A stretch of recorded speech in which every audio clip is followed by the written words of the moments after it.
Marcos capítulo 1, verso 21 em diante. Pessoal do fundão da galeria aí, ficou? Beleza? Agora ficou difícil você falar a palavra tranquilo sem pensar a palavra favorável. Então ficou tranquilo aí, tudo favorável. Assim, a faixa de idade embaixo é em torno de 32, 33 anos, a faixa lá de cima em torno de 18, 19, é isso? A galera aí vai pra cima da galeria. É a turma de pega o sinal lá, o sinal vai depois de melhor e tal. Não, né? Tem sinal de Wi-Fi aqui, pastor? Que é liberado? Não, né? O senhor que pensa? O senhor que pensa? Não vai abrir nada, assim. Pergunta para aquele pessoal lá em cima. Pergunta para aquele pessoal lá do fundão. Sabe? Pode mudar. 2 semanas para descobrir. Marcos capítulo 1, verso 21 em diante diz assim: depois entraram em Cafarnaum e logo no sábado foi ele ensinar na sinagoga. Maravilharam-se da sua doutrina, porque os ensinava como quem tem autoridade e não como os escribas. Não tardou que aparecesse na sinagoga um homem possesso de espírito imundo, o qual bradou: que temos nós contigo, Jesus Nazareno? Vieste para perder-nos? Bem sei que és o Santo de Deus. Mas Jesus o repreendeu, dizendo: cala-te e sai deste homem. Então o espírito imundo, agitando-o violentamente e bradando em alta voz, saiu dele. Todos se admiravam, a ponto de perguntarem entre si: que veio a ser isso? Uma nova doutrina? Com autoridade ele ordena aos espíritos imundos, e eles lhe obedecem. Então correu célebre a fama de Jesus em todas as direções, por toda a circunvizinhança da Galileia. E saindo ele da sinagoga, foram com Tiago e João diretamente para a casa de Simão e André. A sogra de Simão achava-se acamada com febre, e logo lhe falaram a respeito dela. Então, aproximando-se, tomou-a pela mão e a febre a deixou, passando ela a servi-los. À tarde, ao cair do sol, trouxeram a Jesus todos os enfermos e endemoniados. Toda a cidade estava reunida à porta, e ele curou muitos doentes de toda sorte de enfermidades. Também expeliu muitos demônios, não lhes permitindo que falassem, porque sabiam quem ele era. Tendo-se levantado alta madrugada, saiu para um lugar deserto e ali orava. Procuravam-no diligentemente Simão e os que com ele estavam. Tendo-o encontrado, lhe disseram: todos te buscam. Jesus, porém, lhes disse: vamos a outros lugares, às povoações vizinhas, a fim de que eu pregue também ali, pois para isso é que eu vim. Então foi por toda a Galileia, pregando na sinagoga deles e expelindo os demônios. Bem, eu até o final desse ano de 2015, eu fui pastor de congregação. Então eu pastorei já há alguns anos de congregação, sei o que é plantar igreja, sei o desafio de plantar uma igreja. E todos os anos, o pastor sofre junto com a sua equipe, elaborando planos para a igreja, planos bienais, trienais, planos anuais, para estabelecer uma agenda de trabalho. E essa agenda ela tende a ir em várias direções. Alguns colegas querem fazer com que a igreja fique animada. Alguém me perguntou uma vez: como é que eu faço para aprender os jovens da igreja? A corrente. Ou coloca uma internet de 100 gigas, 100 megas. Livre, aí você segura, todo mundo na porta da igreja todos os dias. Mas não é assim, se segura é comigo. Bom, aí fomos falando de outras coisas. O sonho, sempre com o pastor, é ver a sua comunidade equilibrada, feliz e sempre uma cadeira feliz, também uma cadeira vazia. Acontece que isso é a angústia de todos nós, lideramos, e todos nós que frequentamos a igreja. Alguns irmãos até pensam assim: eu frequento aquela igreja porque ela está paradinha, quase ninguém, pastor na igreja. Então a gente tenta fazer alguma coisa. Ok.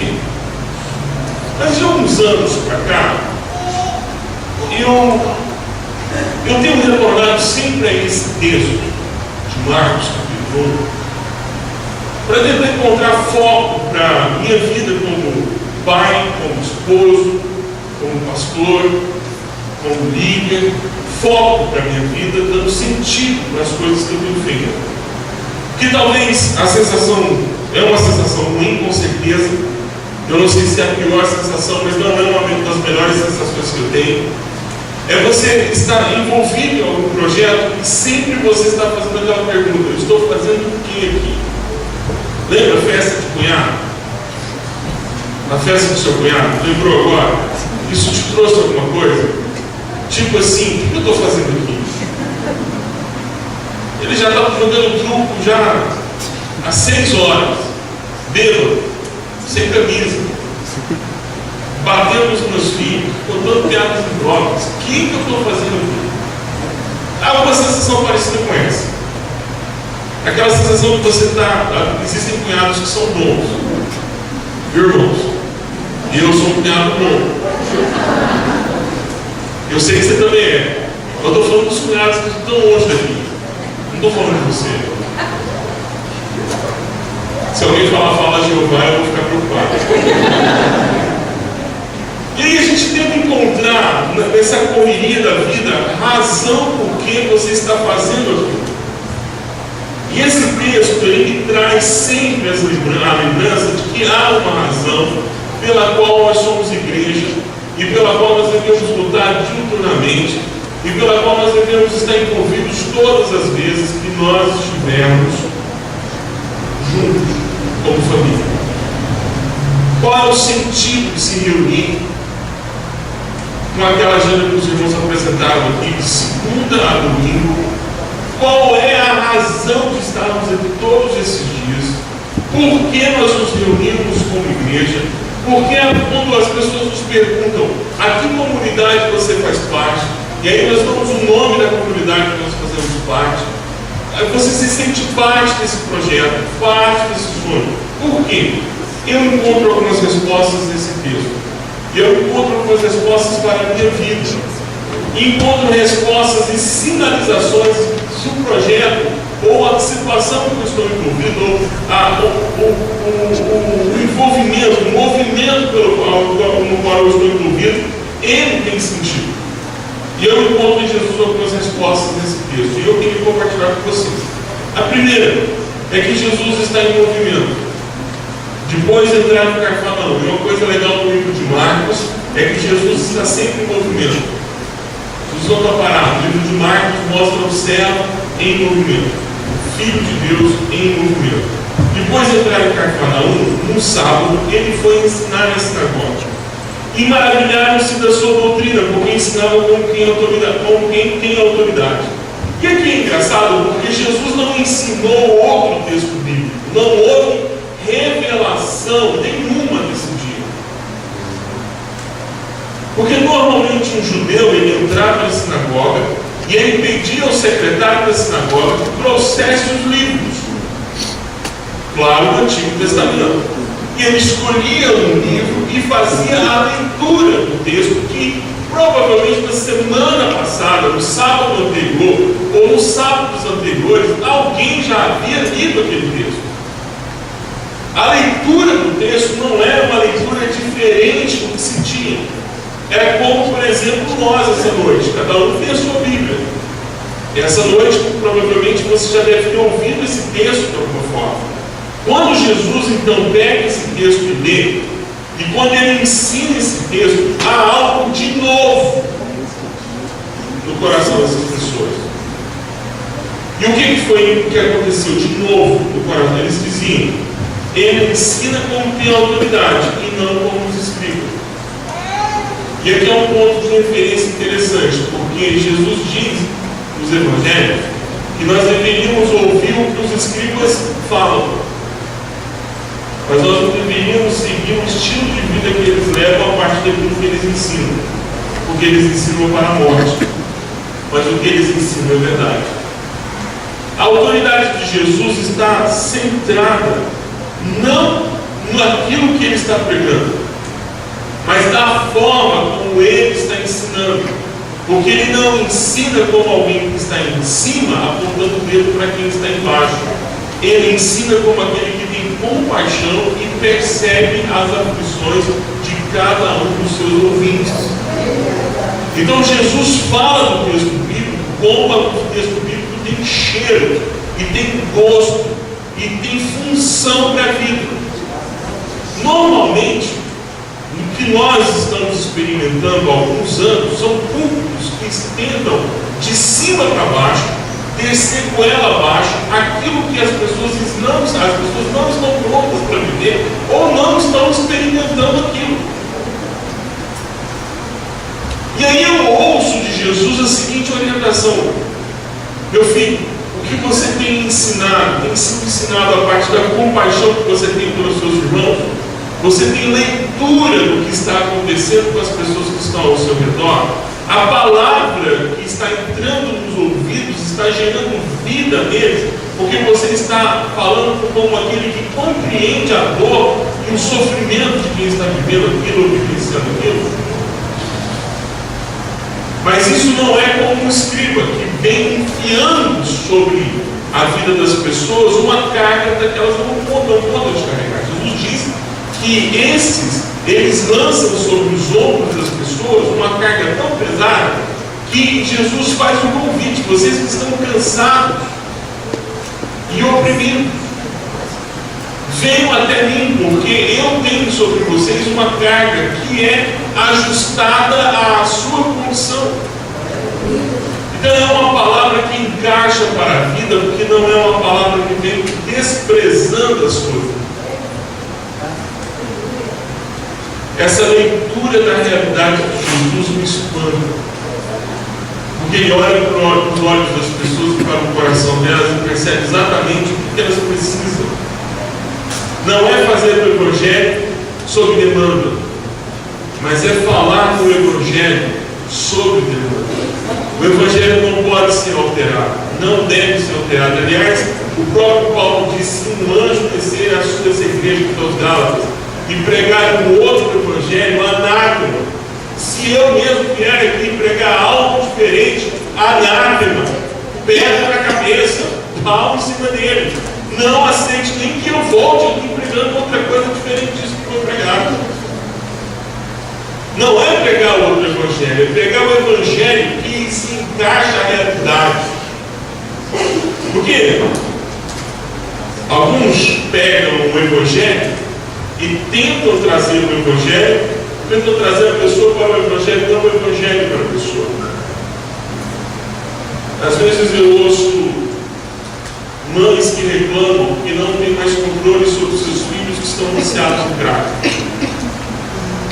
E aí eu escuto sermões muito bem elaborados, palavras muito bem elaboradas, textos muito bem pesquisados, mas que não respondem à pergunta crucial: e daí? O que eu vou fazer com esta informação amanhã, às 2h, quando meu filho entrar dentro de casa e começar a levar tudo que eu tenho: torradeira, liquidificador, batedeira, começa com as miudeiras, celular, carregador de celular, bateria de celular, tablet, começa com as miudeiras para trocar por pedra de crack.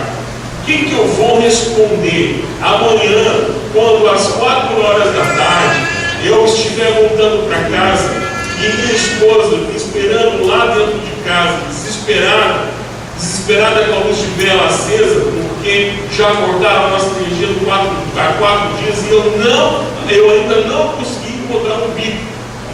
Fui furar uma cisterna, fui levantar um muro, fui bater uma laje, eu cheguei lá, o cara disse que não podia me pagar hoje, ainda trabalhei durante o dia todo, na esperança de amanhã eu receber, para poder resolver todas essas situações. Quem que eu falo quando o meu locatário bater na campanha me lembrando que o aluguel já venceu? já tem 7 dias. Essa é a autoridade como nós pregamos no Evangelho, nós damos resposta às pessoas. É essa a autoridade de Jesus. Por isso que eles ficaram espantados. Eles pegaram o texto bíblico e falaram: isso funciona para o dia a dia. Não nos ensinaram como os escribas, que só nos ensinaram a parte da ritualística, mas isso agora funciona amanhã em casa. Então eu tenho que colocar a prova. Senhor, o que eu estou ensinando tem sido relevante para a vida das pessoas? Jesus me ensina isso. Depois Jesus me ensina mais adiante. No verso 23: não tardou que aparecesse na sinagoga um homem possesso do espírito imundo. E olha aqui uma coisa interessante, porque quem testifica a presença da igreja em algum lugar é o diabo. O diabo é quem testifica, e várias vezes no ministério de Jesus, quem testificou a presença de Jesus ali como Filho de Deus não foram os apóstolos, quem testificou foi o inferno. Porque o diabo nos levanta dizendo: o que nós temos contra ti? Foi assim com o Gadareno, foi assim nas outras praças de pregação, e é o que aconteceu na sinagoga da Cafarnaum. O inferno se prontifica a ser a primeira resistência contra aquilo que a igreja está fazendo. Então, uma das situações, então eu entendo que se há resistência do inferno em relação àquilo que eu estou envolvido, ou como igreja eu estou envolvido, então eu estou no caminho certo, porque a primeira manifestação contrária é a do inferno. E aí uma coisa interessante: se as coisas estão indo muito bem na sua vida, meu irmão, cuidado, minha irmã, muito cuidado. Está tudo tranquilo, está tudo favorável, fique preocupado. Porque o que Jesus disse que você seria tranquilo, em nada seria favorável. Essa foi a palavra de Jesus. E ele diz mais ainda: ai de vocês, se vocês não forem perseguidos por conta daquilo que vocês estão pregando. Porque senão o que vocês estão pregando não está indo contra aquilo que nós já sabemos que o império das trevas detesta. Então, ou você está sendo perseguido por conta da sua fé, ou você está sendo perseguido por conta da sua fala profética, ou você está pregando um evangelho que tem outra procedência a não ser Cristo. Ou você está sofrendo resistência, ou não. Então, um avaliador muito claro para mim é que se eu não estou sofrendo resistência do inferno, se eu não estou sofrendo um tipo de resistência das trevas, algum tipo de contrariedade com o local onde eu estou pregando, onde eu estou plantando a igreja, onde eu estou falando do evangelho, é um sinal. Se eu não estou tendo nada disso, é um sinal muito perigoso, porque sinaliza que essa palavra não está indo contra, mas está indo não está indo contra, mas está indo no mesmo fluxo do que as pessoas estão falando lá fora. Então hoje eu preciso ter essa medida de palavra que fala para a vida, mas ao mesmo tempo identifica ou é identificada com a palavra contrária do inferno. Porque parece que para que as pessoas se sintam felizes com aquilo que a gente está falando, a gente tem que concordar com tudo. Não é isso. As palavras de Jesus alcançaram o coração dessas pessoas, mas elas foram contra o reino das trevas, ao mesmo tempo. Essa é a medida que a gente tem. E ele segue. O verso 27. Todos se admiraram a ponto de perguntar entre si: que vem a ser isso? Uma nova doutrina? Com autoridade que ordena aos espíritos imundos que eles lhe obedeçam. Paulo, cá aos Efésios, no capítulo 1, ele diz que toda a autoridade foi dada a Jesus, e Jesus foi dado à igreja para que toda a autoridade, tudo aquilo que estivesse debaixo dos pés dele, tudo fosse colocado debaixo dos pés dele. E a igreja é o corpo de Cristo, então tudo é suplantado debaixo dos seus pés. Aí, alguns irmãos pegam esse texto e dizem: eu declaro que essa loja hoje é minha. E eu me lembro de uma irmã, isso é verdade, daquelas histórias que o pastor conta, isso é verdade. Num desses testemunhos da madrugada, eu às vezes eu castigo minha carne assistindo alguns programas desses. Eu fico às vezes horas ouvindo. E aí eu vi um testemunho assim: olha, pastor, eu estou muito feliz essa noite. O que foi? Vim aqui, fiz a campanha, não sei de quantos, não sei qual o nome, vim aqui, e aí eu consegui alcançar a minha graça que eu queria. Qual foi? Conta para nós. Conta para nós. E é verdade. O que ela falou? Ela falou assim: que eu orei para que o meu concorrente quebrasse. Eu orei para que o meu concorrente da esquerda quebrasse, porque eu queria ampliar na loja, e estava me impedindo. Orei. Verdade, e aí o que aconteceu? Ele quebrou. Saiu. Meu Deus, glorifica de pé, igreja. Aí ela falou: e agora? Agora eu estou firme no propósito para quebrar o da direita. Eu quero agora ampliar a minha vida também da direita. Eu me lembro do irmão, eu não sei se é prática aqui na igreja, pastor, me dá licença de falar. O irmão pediu para que eu não visse o carro. Eu falei: não tem problema não. Pastor, você indica? Não, tranquilo, mas posso fazer oração? Ele falou: pode. Então tá bom, fecha os olhos aí. Pai, em nome de Jesus, quero que esse carro, Senhor, que no engavetamento desse carro seja o que mais tenha prejuízo, ele seja do meio. Aquele que vai receber o prejuízo do de trás vai ter que a carga da frente. Também oro, Deus, que se esse carro tiver que ser assaltado, porque em Goiânia se compram 30 carros por semana, que este carro seja o primeiro da lista. Porque o Senhor sabe, o Senhor dá, o Senhor tira. E também quero orar ao Senhor: não, irmão, vamos parar, pastor, vou parar. É isso, você está orando? Mas uma oração? Porque pensa só, você é o cara que pode receber o prejuízo e não vai bater em ninguém. Você é o crente da história. Você é o cara que vai poder perder porque você sabe que todas as coisas são do Senhor. Você é apenas um fiel depositário. Então, se o cara te roubou um carro, não roubou de você, roubou de quem? Roubou do dono. Quem é o dono? Não é Deus? Você está entregando o carro para ele? Então, tranquilo. Deus não pode deixar a gente perder um cidadão que é pagão, que não conhece Jesus, além de ter o carro roubado, vai cometer suicídio, vai bater na mulher. Melhor roubar de você. Você só vai orar, agradecer a Deus que você está vivo. Não, essa oração de unção não quer não. Não, beleza, mas eu avisei para você. Então, alguém quer que ore pelo carro aí?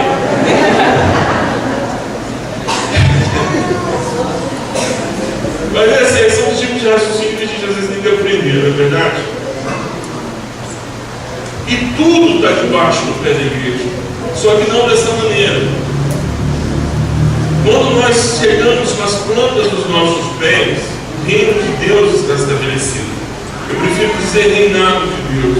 Um reinado onde há possibilidade de justiça, de equilíbrio, uma oportunidade de amor sem esperar nada em troca, um local onde é melhor dar do que receber. É isso que acontece quando a igreja chega no lugar. Essa é a autoridade que fez estar revestida, de ser a representante de Cristo. Aliás, melhor dizendo, representante não, o próprio Cristo, porque nós somos o corpo e Ele é o cabeça. Então, quando nós chegamos, Ele também chega. E quando Ele chega, também nós chegamos. No verso 32 diz assim: ao cair do sol, trouxeram Jesus todos os enfermos e endemoniados, e toda a cidade estava reunida à porta. Ele curou muitos doentes de toda sorte de enfermidades, também expeliu muitos demônios, não lhes permitindo que falassem, porque sabiam quem ele era. Eu sei que eu vou dizer aqui, talvez vai causar um pouco de estranheza, mas eu não quero que você se sinta ofendido com isso.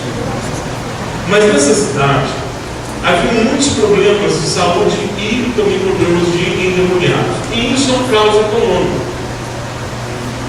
Quem tem, ou se é, não sei se aqui há alguém nessa situação, que tem alguma das suas faculdades reduzidas, ou a visão, ou a audição, ou a questão dos seus movimentos, sabe o quanto você é prejudicado por conta disso? Quem é cuidador ou já teve a oportunidade de ser cuidador ou cuidadora de quem teve problema de Alzheimer, sabe que a sua vida vai embora junto com quem tem Alzheimer. Quando Jesus chegou em Cafarnaum, ele mudou a realidade dessas pessoas. Muitos endemoniados voltaram para suas casas e geravam paz. Quem já teve experiência de ter um dos seus curados do alcoolismo? Volta a alegria dentro de casa. O meu pai parou de beber durante 10 anos. Depois ele bebeu como se tivesse bebido os outros 10. Mas ele parou durante 10 anos. 10 anos nós tivemos paz. Eu me lembro como era bom um domingo quando meu pai não bebia. A gente ia para a feira, tinha laranja, mexerica, tinha banana, tinha as frutas, comprava verdura. Quando meu pai voltou a beber, nós não tínhamos mais feira, nós tínhamos só bagunça de casa, 5, 6, 10, 15 caixas de cerveja para os amigos, os companheiros, assava carne no final de semana e comíamos ovo durante a semana. Quem já passou por esse processo de libertação sabe como a vida muda.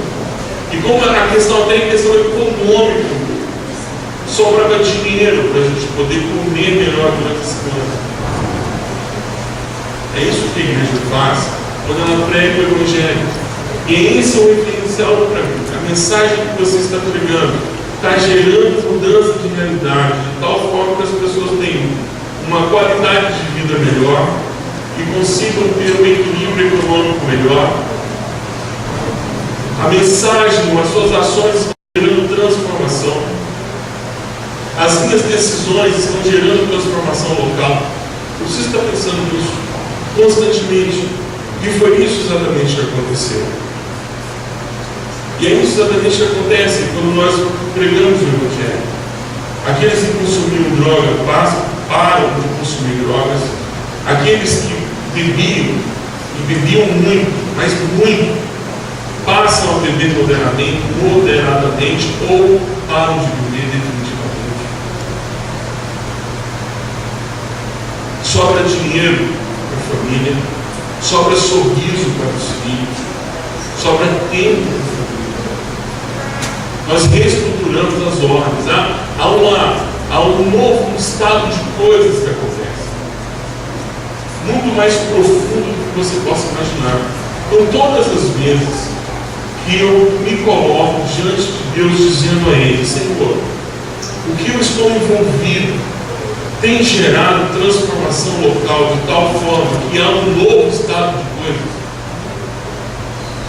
Quando você é chefe de uma repartição, você é líder de uma equipe, ou mesmo funcionário, dá conta de todo o processo, você é o último a levar, você não tem para quem reclamar, a não ser para a ferramenta que você trabalha, você é o último da conta, mas o exercício daquilo que você está fazendo tem gerado conforto para o seu imediato, tem gerado um novo estilo de vida, tem gerado um novo comportamento. Só o fato de você ter mudado a lixeira de local, ou ter se preocupado de tal forma aqui que se tenha um ambiente de trabalho menos insalubre, você limpou a sua sessão, ou você simplesmente gerou um ambiente mais tranquilo porque você alterou a cor da parede, ou você pensou uma coisa diferente para o outro. Qualquer tipo de transformação, porque você amou essas pessoas, você teve compaixão delas, você tem que perguntar: será que o que eu estou fazendo é? Você pode fazer isso. Isso é possível. Gestos simples, coisas muito simples. Não é muito exagerado, não é mudar o mundo. Talvez você parar de varrer o lixo para a porta do seu vizinho. Você se preocupar com o lixeiro, colocando o saco de lixo acomodado de forma mais decente, não que o lixo vire na mão dele, ou o caco de vidro. Coisas simples, muito simples. Um bom dia com o porteiro. Gestos de perguntar: tá tudo bem? E a pessoa tem a oportunidade de responder sim ou não. Se não, você fala: olha, sexta-feira tem culto de oração na minha comunidade. Você pode mudar o seu nome? Vou orar pelo seu filho. Palavras de esperança. Fique tranquilo, eu não sei qual é o seu problema, mas o Senhor Jesus é quem sabe todos os problemas e Ele está com os ouvidos prontos para ouvir a sua oração, a sua oração. Você não precisa que eu ore por você, mas eu não sei orar. Fale qualquer coisa que Ele vai ouvir. Se você estiver falando para Ele, Ele vai ouvir o que você estiver falando. São coisas simples, nós transformamos a realidade dos locais que nós estamos, fazendo coisas simples. Trazendo as crianças que estão lá próximo da sua casa para a escola bíblica. Mas você já olhou para o meu carro. O carro não é seu. O carro é do Senhor. Ah, mas eu não estou pagando.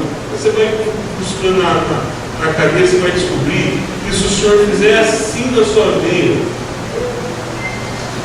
milésimo de segundo, amanhã o banco leva o seu carro. Porque você não vai ter condições de pagar mais, porque você está deitado no montão. São coisas simples.